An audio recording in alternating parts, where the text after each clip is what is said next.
यह है नागर मोथा। दांतों पर इसके इस्तेमाल से टूटे हुए दांत वापस उग आते हैं। इससे पहले मैं आपको एक इसका छोटा सा तारुफ करा दूं कि अरबी में इसको सादे कूफ़ी बोलते हैं, फ़ारसी में मुश्क ज़ेर ज़मीन बोलते हैं और इंग्लिश में इसको स्वीट साइपर्स बोलते हैं। ये एक दरख्त की गिरादार जड़ है। अतिबा हिदायत करते हैं कि इसको इस्तेमाल करने से पहले पानी में 2-4 रोज़ तर करके खुश्क कर लिया जाए, उसके बाद इसको इस्तेमाल किया जाए। इसका रंग स्याहदार है, जायका इसका तल्ख है, खुशबूदार है, मिजाज इसका गर्म व खुश्क है बदरजा दोम। अगर खाने में इस्तेमाल की जाए बीमारियों के लिए तो इसकी खुराक 1 ग्राम ता 3 ग्राम इस्तेमाल की जाती है और ये सबसे अच्छा कूफे का होता है, इसीलिए इसको सादे कूफ़ी बोलते हैं। कूफे में सबसे अच्छा पैदा होता है ये, और इसका अफ़आल और इस्तेमाल वो ये है कि मुक़व्वी दिमाग है और क़ल्ब को बहुत ताकत देता है और आसाब को मज़बूत करता है, मैदे को ताकत देता है। इसकी ताज़ा गिरा दार गांठों का लेप बनाकर अगर बच्चे वाली माँ के पस्तानों पर लगाया जाए तो बच्चे के लिए बहुत सारा दूध पैदा होता है। और इसका अंदरूनी इस्तेमाल ज़्यादातर ज़ौफ़ असाब और दिमाग मैदे में करते हैं।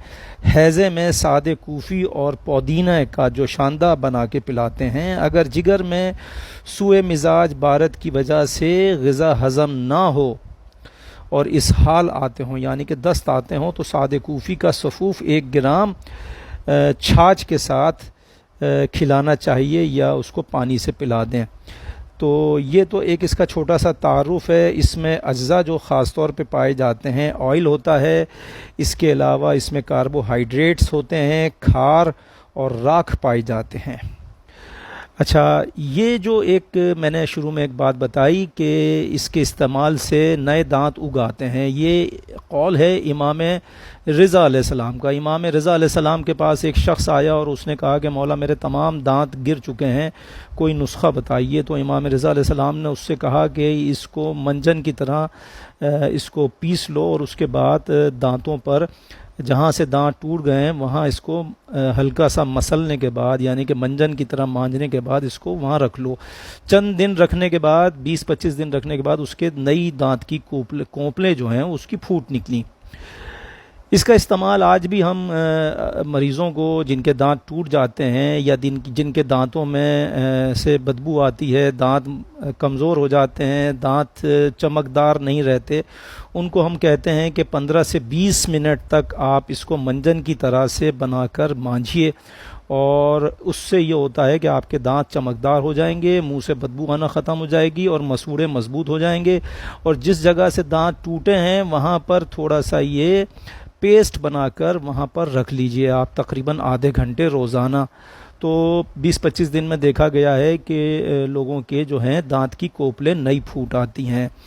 अब ये वो दांत निकल आते हैं जो गर्म और ठंडे की वजह से टूट जाते हैं, और मतलब जैसे आपने कोई गरम खाना खाया उसके बाद ठंडा ठंडा कोई मशरूब पी लिया, उसकी वजह से दांत हिलने लगते हैं, उसके बाद टूट जाते हैं, वो दांत निकल आते हैं। ये तकरीबन 20 से 25 साल की उम्र के लोगों के दांत आसानी से निकलते हैं। लेकिन कभी कभी ऐसा भी देखा गया है कि 30, 35, 32 साल के लोगों ने भी इसको इस्तेमाल किया है, लेकिन थोड़ा ज़्यादा अरसा लगा उनके इस्तेमाल में, लेकिन उनके भी दांत वापस निकल आए।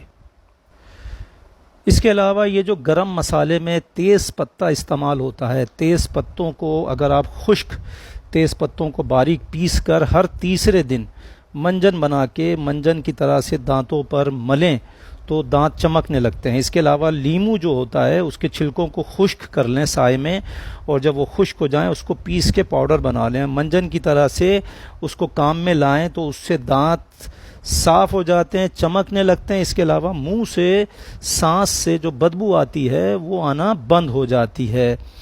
इसके अलावा नीम की जो शाख होती है पत्तियों समेत छाँव में खुश्क करके जलाकर राख बना लें, उससे पीस कर मंजन बना लें, जायके के लिए लौंग उसमें मिक्स कर सकते हैं, काला नमक मिक्स कर सकते हैं, उसके बाद उसको मंजन बना के मांझें।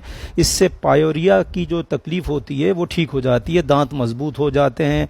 हरड़ हरड़ का चूरन बनाकर अगर आप उसको मंजन की तरह से दांत मांझेंगे, उससे भी दांत बहुत चमकदार हो जाते हैं और मजबूत हो जाते हैं।